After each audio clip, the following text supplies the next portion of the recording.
Hello दोस्तों काफ़ी सारे लोग जो मेरा यूट्यूब चैनल देखते हैं वो कमेंट सेक्शन में ये बोलते हैं कि सर आपकी ऑर्थोपेडिक सर्जरी की जो जर्नी थी वो कैसी रही? कैसे आपने शुरुआत की? कैसे आप डॉक्टर बने? कितना टाइम लगा? और कहाँ-कहाँ आपने फेलोशिप की? ये भी हमें शेयर कीजिए। तो दोस्तों आज मैं आपको अपनी जर्नी के बारे में बताता हूँ। जब मैं 5th या 6th क्लास में था तब से ही मुझे इंटरेस्ट था पढ़ने का। मेरा कोई स्पेसिफिकली ऐसा टारगेट तो नहीं था कि मुझे डॉक्टर ही बनना है, क्योंकि ये बात मैं कर रहा हूँ 1985-86 की। तब सोशल मीडिया तो होता नहीं था, तो लोगों को पता ही नहीं चलता था कि डॉक्टर कैसे बनते हैं या इंजीनियर कैसे बनते हैं। पर मेरे मन में हमेशा यही रहता था कि क्लास में मुझे अच्छी पोजीशन लानी है, अच्छे रैंक लाने हैं। ऐसे गुज़रते-गुज़रते जब मैं 9th या 10th क्लास में आया, तो उस वक़्त थोड़ा-सा मोटिवेशन बनने लगा था कि मेरी क्लास में फर्स्ट रैंक आती थी या सेकंड रैंक ज़्यादातर आती थी, मैं टॉपर्स में रहता था। तो मुझे ये था कि मेरे को कुछ ऐसा करना है जिसमें कि मेरी जो पढ़ाई की जो लगन है वो यूज़ भी हो जाए और साथ में अपना जो करियर है वो भी अच्छा बन सके। मैं बहुत ही मध्यम वर्गीय परिवार से ताल्लुक़ रखता हूँ। 10वीं क्लास में जब मेरी परसेंटेज 82 आई और मैंने स्टेट के अंदर मेरी शायद 49th रैंक रही होगी उस ज़माने में, 94 की ये बात है।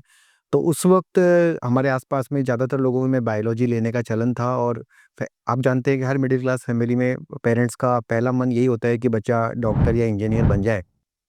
तो मैंने बायोलॉजी लेने का चयन किया। तो जयपुर में एक फ़ेमस स्कूल हुआ करती थी उस वक़्त, अभी भी है, माहेश्वरी सीनियर सेकेंडरी स्कूल, और वहाँ से मैंने 11वीं में 82% पे मेरा चयन हुआ और मेरा एडमिशन हो गया। 2 साल मैंने माहेश्वरी स्कूल के अंदर पढ़ाई की, और 12th में भी मेरी मैं कहूँगा कि अच्छी परसेंटेज थी, 76 परसेंटेज। जो आजकल के ज़माने में तो बच्चों की 98, 99 आती है तो भी हम सोचते हैं कि कम आई, लेकिन उस ज़माने में दोस्तों 76 परसेंटेज 12th में लाना अच्छी बात मानी जाती थी। और उसके बाद मैंने एक क्रैश कोर्स किया। उस ज़माने में एक काला कोचिंग हुआ करती थी, चौड़ा रास्ता जयपुर के अंदर। लेकिन मेरा तुरंत, यानी कि जो 1 महीने की पढ़ाई होती है उसके बाद सिलेक्शन तो हुआ सीपीएमटी में, और उस वक़्त मुझे आसाम की एक मेडिकल कॉलेज मिली थी, लेकिन मेरे पेरेंट्स ऐसे तैयार नहीं थे कि इतनी दूर मुझे मेडिकल कॉलेज में भेजा जाए। तो मैंने 1 ईयर ड्रॉप लिया, और अगले साल कैम्ब्रिज कोचिंग करके जयपुर में कोचिंग हुआ करती थी उस वक़्त, और उस कोचिंग में मैंने 4 महीने पढ़ाई की। और उस कोचिंग के बाद घर पे पढ़ाई की, और पीएमटी में मेरा सिलेक्शन हुआ और मेरी 63 रैंक आई थी दोस्तों उस वक़्त। 63 रैंक पर मुझे जयपुर का प्रतिष्ठित एसएमएस मेडिकल कॉलेज मिल गया था, और घरवाले बहुत खुश थे कि मुझे कहीं और नहीं जाना पड़ेगा, घर में मेरी पढ़ाई होगी। 5 साल मैंने एमबीबीएस की पढ़ाई की, और उस दौरान मेरा यही लक्ष्य रहता था कि जितना ज़्यादा हो सके पढ़ाई में गहनता से कर सकूँ। कॉलेज में मेरी एब्सेंट बहुत कम होती थी। काफ़ी सारे लोग तो मुझसे नाराज़ ही रहते थे कि भई मैं छुट्टियाँ बहुत कम लेता हूँ, और उस वजह से मैंने कई मास बंक भी फ़ेल कर दिए थे। लेकिन क्योंकि घर पे रहना मुझे अच्छा नहीं लगता था, ज़्यादा से ज़्यादा समय मैं अस्पताल की हॉस्पिटल ड्यूटीज़ में बिताना चाहता था। तो एमबीबीएस में मैंने अच्छे मार्क्स से मेरी एमबीबीएस हुई, और उसके बाद इंटर्नशिप के दौरान ही मैंने प्री पीजी की तैयारी करनी शुरू कर दी थी। और मैं अपने आप को लकी ही कंसीडर करूँगा कि प्री पीजी के लिए मुझे अलग से कोई गैप नहीं देना पड़ा, कोई कोचिंग भी नहीं करनी पड़ी। और उसी साल मेरा काफ़ी सारे अच्छे एग्ज़ाम्स में, यानी कि पीजीआई के एग्ज़ाम को मैंने क्लियर किया था, ऑल इंडिया इंस्टीट्यूट के एग्ज़ाम को क्लियर किया था। लेकिन क्योंकि मेरे को एमबीबीएस के दौरान ऑर्थोपेडिक्स का शौक लग गया था, मेरी मम्मी को भी घुटनों की बीमारी थी, और उसकी वजह से भी मैं चाहता था कि मैं ऑर्थोपेडिक्स और नी रिप्लेसमेंट सर्जन बनूँ। तो इसके लिए मैंने ऑर्थोपेडिक्स के लिए केईएम हॉस्पिटल का चुनाव किया था दोस्तों। ऑल इंडिया में मेरी 39th रैंक थी, और मैं अपने स्टेट से लगभग-लगभग टॉपर ही था। और केईएम दोस्तों उस वक़्त वैसे ही था जैसे आज के ज़माने में आईआईएम अहमदाबाद की बात करते हैं, या स्टीफंस दिल्ली की बात करते हैं, जो कि टॉप कॉलेजों में आते हैं। वहाँ पे से एक आपकी, अगर आप ऑर्थोपेडिक्स की डिग्री कर पाते हो केईएम से, जो कि इंडिया के सबसे पुराने हॉस्पिटल में है, और मेरे ख्याल से 1926 में एस्टेब्लिश किया गया था ब्रिटिशर्स द्वारा।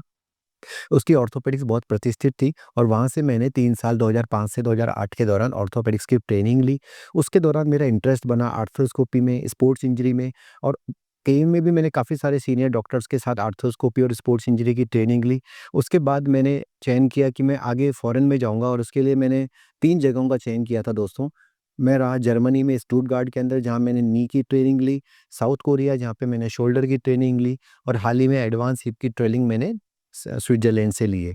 तो दोस्तों इस सब ट्रेनिंग के दौरान मेरे को ये एक्सपीरियंस मिला कि आर्थ्रोस्कोपी और स्पोर्ट्स मेडिसिन की इंडिया में जो ट्रेनिंग थी, वो उस वक़्त प्रॉपर नहीं थी। ये बात कर रहा हूँ मैं 2008 की, तब लोगों को पता ही नहीं रहता था कि आर्थ्रोस्कोपी या एसीएल लिगामेंट, पीसीएल लिगामेंट होते क्या हैं और कैसे इनको सही करना चाहिए। उसके पश्चात दोस्तों धीरे-धीरे मेरा रुझान जो था वो कॉर्पोरेट जॉब्स के अंदर हुआ। मैं जयपुर के अंदर कॉर्पोरेट हॉस्पिटल, अपोलो हॉस्पिटल को जॉइन किया। साथ में मैंने खुद का भी हॉस्पिटल चालू किया, क्योंकि मेरा मकसद ये था कि न सिर्फ़ प्रोफ़ेशनल तरीके से ग्रोथ होनी चाहिए, बल्कि ये भी होना चाहिए कि ज़्यादा से ज़्यादा पेशेंट्स की मैं सर्जरी कर सकूँ। क्योंकि आप समझ सकते हो कि जब आप ज़्यादा पेशेंट की सर्जरी करते हो, तो आपका एक्सपीरियंस भी ज़्यादा हो जाता है, और ज़्यादा से ज़्यादा लोगों से आप जुड़ पाते हो। मैंने advance orthopaedic and sports injury hospital की स्थापना 2017 में की थी दोस्तों, और आज एक बहुत ही सक्षम हॉस्पिटल हो गया है। आप तो देखते हैं कि इंडिया के हर कोने से ही लोग आते हैं। यूट्यूब पे भी हमारे फॉलोअर्स करीब 5 लाख के करीब हैं और फेसबुक पे भी 1 लाख के करीब हैं, और ट्विटर, इंस्टाग्राम सबको मिला के 8 से 10 lakh followers different social media पे हैं। 10,000 से ज़्यादा सर्जरीज़ हम कर चुके हैं, और मेरे ख्याल से मेरी जो जर्नी रही वो काफ़ी सैटिस्फाइड रही है। और आप सब लोग भी, अगर आप अपने फैमिली में बच्चों को डॉक्टर बनाने की प्रेरणा दे रहे हो, तो इस वीडियो को लोगों को शेयर कर सकते हो। आप लोगों को मेरी जर्नी कैसी लगी, और क्या आपको किस तरह की वीडियोज़ देखना पसंद है? किस तरह की वीडियोज़ मैं शेयर करूँ, आप मुझे अपने चैनल पे ज़रूर बताइएगा। धन्यवाद दोस्तों।